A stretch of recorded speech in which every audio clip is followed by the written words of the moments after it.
grossesse, l'organisme de la femme enceinte va entamer un processus de grande transformation pour accueillir l'embryon et permettre par la suite au fœtus de se développer. Imaginez que l'organisme de la femme enceinte va permettre le développement d'un nouvel être à partir de 2 cellules et en seulement 40 semaines. C'est un exploit et un véritable miracle.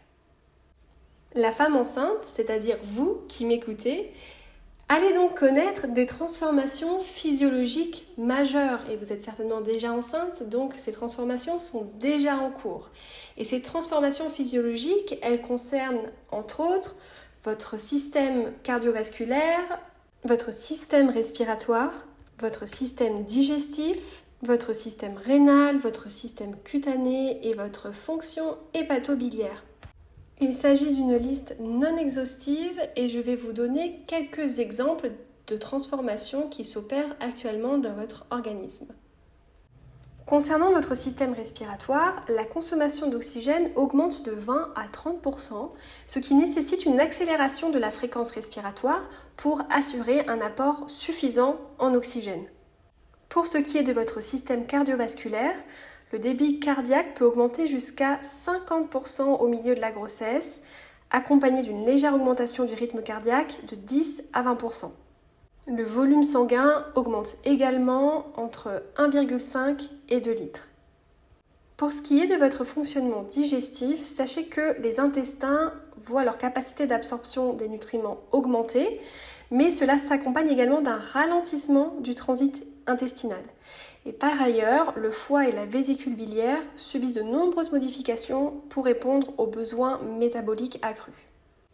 Concernant la peau et les tissus à présent, sachez que la peau subit des distensions et des multiplications cellulaires, en particulier au niveau du ventre, des hanches et des seins.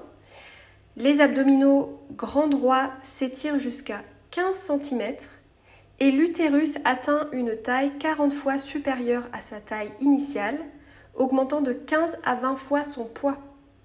Et les seins, quant à eux, se préparent à l'allaitement avec une augmentation de taille et de développement des structures mammaires.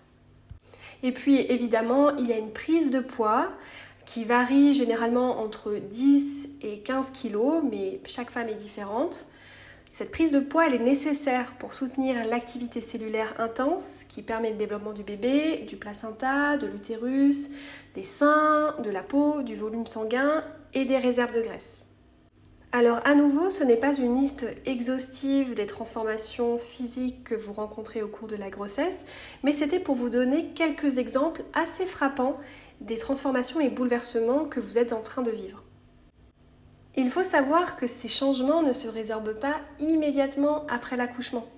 Votre corps va avoir besoin de temps pour se défaire de tout ce qu'il a construit pendant 9 mois et pour trouver un nouvel équilibre. C'est donc un temps de dégestation dont votre corps va avoir besoin pour cataboliser, c'est-à-dire pour se défaire des excédents cellulaires qui n'ont plus lieu d'être après la naissance de votre bébé. Et cela ne peut pas se faire du jour au lendemain. Il va falloir environ 3 mois pour parvenir à un nouvel équilibre physiologique. Et c'est d'ailleurs pour cette raison qu'au cours des semaines qui suivent la naissance, la peau du ventre reste distendue, on a un excès de gras, les abdominaux sont complètement relâchés et il est vrai qu'on peut avoir du mal à retrouver notre corps d'avant et à se sentir à l'aise dans ce nouveau corps. Mais il y a une autre façon de voir les choses. Pensez à toutes ces transformations que votre corps a connues pour permettre la création, le développement et la naissance de votre enfant. Votre corps a besoin de patience, d'indulgence, de compréhension, de repos et de soutien pour récupérer du miracle qu'il vient de produire. J'aimerais à présent aborder les bouleversements hormonaux qui s'opèrent tout au long de la grossesse et qui vont se poursuivre ensuite en postpartum. Alors dès le début de la grossesse, le taux de progestérone et le taux d'œstrogène dans le sang vont augmenter et continueront à augmenter tout au long de la grossesse pour atteindre un pic juste avant l'accouchement. Votre organisme se prépare également à un éventuel allaitement et c'est pourquoi la prolactine, l'hormone qui est responsable de la production du lait, augmente également tout au long de la grossesse. Et il y a également l'ocytocine, que l'on appelle parfois hormone de l'amour, qui est donc l'hormone qui est responsable du lien d'attachement, mais c'est également l'hormone qui permet à l'organisme de contracter, donc à l'utérus de contracter, et c'est également l'hormone qui permet le réflexe d'éjection du lait.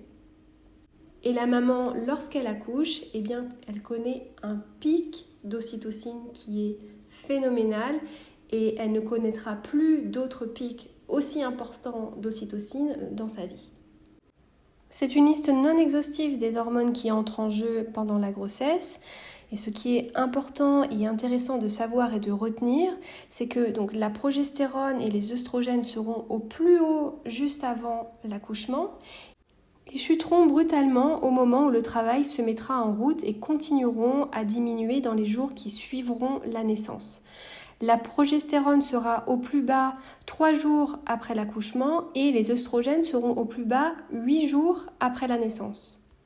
Ces hormones sont étroitement liées à la sécrétion des hormones du bonheur et on pense que c'est la raison pour laquelle jusqu'à 80% des femmes vivent une période de baby blues dans la semaine qui suit la naissance de leur enfant.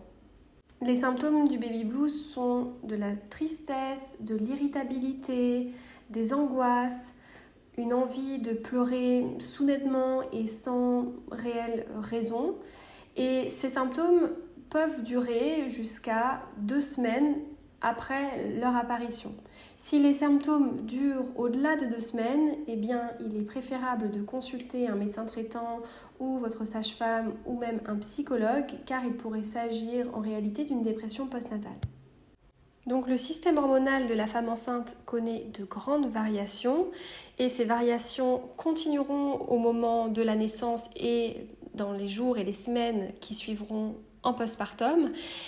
Et ces bouleversements hormonaux peuvent avoir de vrais impacts sur l'équilibre émotionnel et psychique de la jeune maman.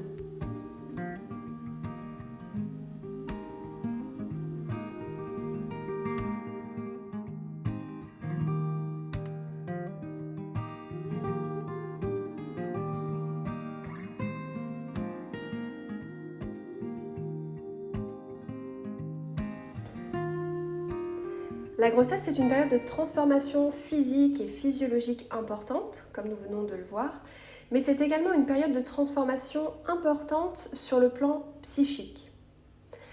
Alors qu'un bébé se développe dans votre corps, une nouvelle partie de vous est aussi en train de se développer dans votre tête. Et c'est ce qu'on appelle la grossesse psychique. Le corps de la femme se modifie pour faire de la place au bébé et permettre son bon développement.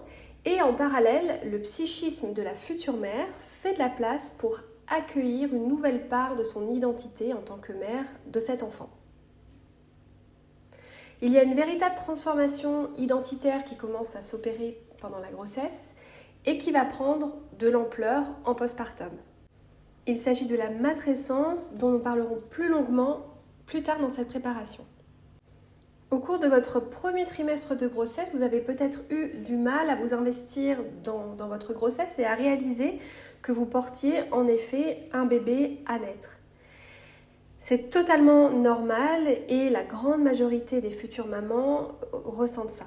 Au fur et à mesure que le ventre va s'arrondir et que vous allez commencer à sentir votre bébé bouger, eh bien vous allez davantage parvenir à vous projeter et à imaginer ce bébé. Et on parle du bébé imaginaire. Vous allez alors commencer à imaginer à qui il ressemblera sur le plan physique, mais aussi sur le plan du caractère. Et c'est ainsi que petit à petit, eh bien, ce bébé va se faire une place dans votre famille. La grossesse psychique permet donc au psychisme de se préparer progressivement à l'arrivée de cet enfant et à l'intégrer. Et puis au cours de la grossesse, on peut aussi observer un phénomène que l'on appelle la transparence psychique. Donc c'est une période pendant laquelle certains souvenirs qui étaient refoulés peuvent alors refaire surface. Il y a certains conflits internes, familiaux, voire même transgénérationnels qui peuvent émerger. Et cela peut être plus ou moins intense en fonction des vécus et des expériences de vie, des traumatismes de chacune. La pédiatre Monique Bydlowski indique que la grossesse inaugure l'expérience d'une rencontre intime avec soi-même. Donc cette transparence psychique, elle peut vraiment apporter son lot de perturbations et de bouleversements.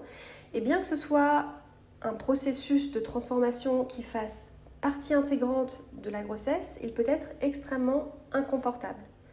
Il n'est pas rare que certaines femmes se mettent même à faire fréquemment des cauchemars.